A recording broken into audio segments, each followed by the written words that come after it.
Light ಇಲ್ಲ.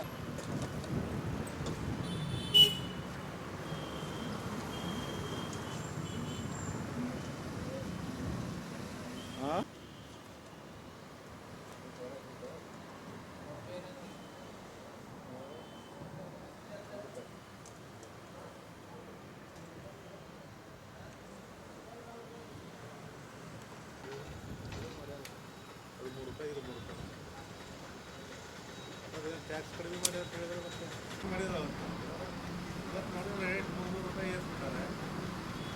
ಏನು ಮಾಡೋದು? ಸ್ವಲ್ಪ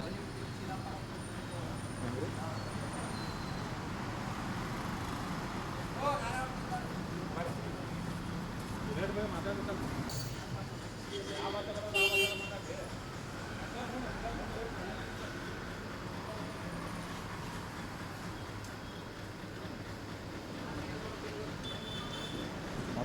ಏನು ಕೇಂದ್ರ ಸರ್ಕಾರ ಇವತ್ತಿನ ದಿವಸ ಪೆಟ್ರೋಲ್ ಮತ್ತು ಡೀಸೆಲ್ ಬೆಲೆಯನ್ನು ಏರಿಕೆ ಮಾಡೈತಿ. ಜನಸಾಮಾನ್ಯರ ಹಗಲು ದರೋಡೆಯನ್ನು ಮಾಡ್ತಾ ಇದ್ದಾರೆ.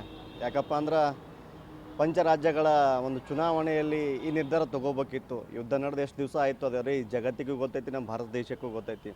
ಆದ್ರೆ ತಮ್ಮ ರಾಜಕೀಯ ಸ್ವಾರ್ಥಕ್ಕೋಸ್ಕರ ತಾವೇನು ನಿರ್ಧಾರ ತಗೋತಾರ ಜನರನ್ನು ಮರಳು ಮಾಡ್ತಾ ಇದ್ದಾರೆ, ಜನರನ್ನು ಹುಚ್ಚು ಮಾಡ್ತಾ ಇದ್ದಾರೆ ಇವರೆಲ್ಲರೂ ಸೇರಿಬಿಟ್ಟು.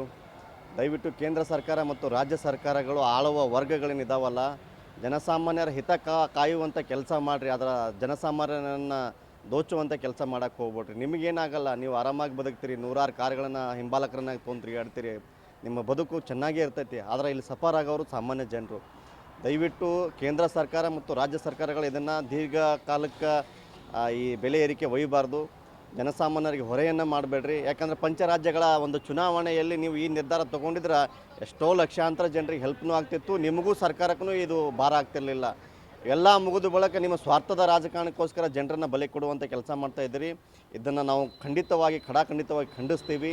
ಜನಸಾಮಾನ್ಯರ ರೊಚ್ಚಿಗೆ ಹೇಳೋಕ್ಕಿಂತ ಮುಂಚೆನೇ ನೀವು ಜಾಗೃತರಾಗ್ರಿ. ಯಾಕಂದರೆ ಪೊಲಿಟಿಷಿಯನ್ ನಿಮ್ಮ ಸ್ವಾರ್ಥಕ್ಕೋಸ್ಕರ ಜನರನ್ನು ಬಲಿ ಕೊಡಬೇಡ್ರಿ. ನಾವು ಹೇಳ್ತಾ ಇರೋದಷ್ಟೇ, ಜನಸಾಮಾನ್ಯರಿಗೋಸ್ಕರ ನೀವಿರೋದು, ಜನಸಾಮಾನ್ಯರಿಗೋಸ್ಕರ ಕೆಲಸ ಮಾಡಿರಿ, ಜನ ವಿರೋಧಿ ಕೆಲಸವನ್ನು ಮಾಡಬೇಡ್ರಿ ಅಂತ ನಾವು ಈ ಮೂಲಕ ಹೇಳೋಕ್ಕೆ ಇಷ್ಟಪಡ್ತೀವಿ. ಪೆಟ್ರೋಲ್ ಮತ್ತು ಡೀಸೆಲ್ ನೋಡಿರಿ, ಪೆಟ್ರೋಲ್ 103 ರೂಪಾಯಿ 101 ರೂಪಾಯಿ ಇತ್ತು, ಇವತ್ತು 105 ರೂಪಾಯಿ ಆಗೈತಿ. ಡೀಸೆಲ್ ಅದನ್ನು 3 ರೂಪಾಯಿ ಚಿಲ್ಲರೆಯನ್ನು ರೇಟ್ ಹೆಚ್ಚು ಮಾಡಿದ್ದಾರೆ. ಈ ಥರ ಮಾಡ್ಕೋತ ಹೋದ್ರೆ ಜನಸಾಮಾನ್ಯರ ಜೀವನ ಮಾಡಬೇಕಾದ್ರೆ ಹೆಂಗೆ? ಕೇಂದ್ರ ಸರ್ಕಾರ ಇದನ್ನು ಗಂಭೀರವಾಗಿ ತೊಗೋಬೇಕು. ಇನ್ನು ದಿನೇ ನೀವು ಏರಿಸ್ಕೊತೋತ್ರಿ. ಬಂಗಾರ ಖರೀದಿ ಮಾಡಬೇಡ್ರಿ, ಪೆಟ್ರೋಲ್ ಖರ್ಚು ಮಾಡಬೇಡ್ರಿ, ಉಪದೇಪಿ ತಿರುಗಾಡಬೇಡ್ರಿ ಅಂತೇಳಿ ರಾಜಕಾರಣಿಗಳಿಂದ ಇದನ್ನು ಹೆಚ್ಚನ್ನು ಬಳಕೆ ಮಾಡೋದು, ರಾಜಕಾರಣಿಗಳೇ ಇದರ ದುರುಪಯೋಗ ಜಾಸ್ತಿ ತೊಗೊಳ್ಳೋದು. ಆದರೆ ಜನರಿಗೆ ನೀವೇನು ಮರಳು ಮಾಡಕತ್ತೀರಿ.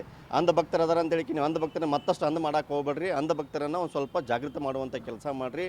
ಜನಸಾಮಾನ್ಯರಿಗೋಸ್ಕರ ಕೆಲಸ ಮಾಡಿರಿ. ಜನಸಾಮಾನ್ಯರ ಮನಸ್ಸು ಗೆಲ್ಲುವಂಥ ಕೆಲಸ ಮಾಡಿರಿ. ಜನಸಾಮಾನ್ಯರ ಮನಸ್ಸಲ್ಲಿ ನೀವು ಕರಾಳ ದಿನಗಳನ್ನಾಗಿ ಉಳಿಯುವಂಥ ಕೆಲಸಗಳನ್ನು ಮಾಡಬೇಡ್ರಿ ಅಂತ ಈ ಮೂಲಕ ನಾನು ಹೇಳೋಕ್ಕೆ ಇಷ್ಟಪಡ್ತೀನಿ. ಯಮನಪ್ಪ ಗುಣಿಕಿ, ವಿಜಯಪುರ, ಸಾಮಾಜಿಕ ಕಾರ್ಯಕರ್ತ.